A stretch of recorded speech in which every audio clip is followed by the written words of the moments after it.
Herkese selamlar. Dostlar, size hesabımı tanıtacağım.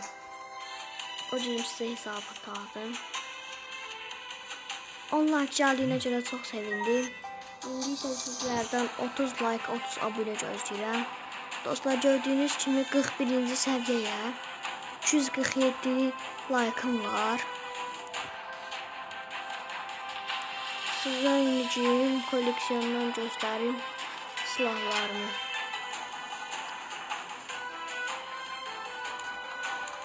Bayraklarda bunlardır. Avatarda bunlardır. Bunlar da gördüğünüz gibi.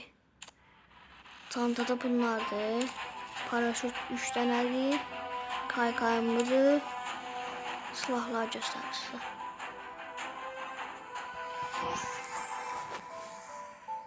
Silahlarım çoxdur dostlar. 94'ü belə çıxartmışam. İfadəm də bir dənə.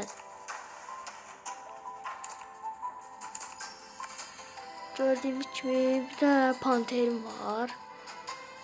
Gece panteri. Dostlar, video ise size paltarlarımı göstereyim dostlar. Gördüğünüz gibi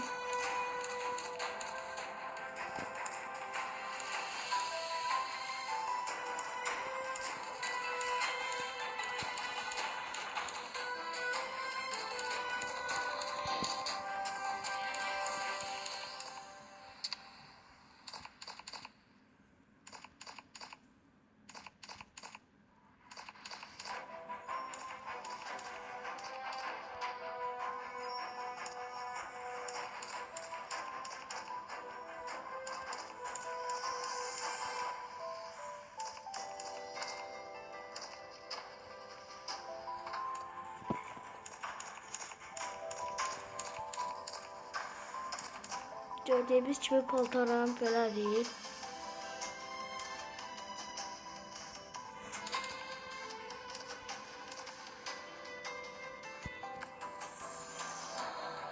Dostlar, bir de size orta bir göstereyim buradan.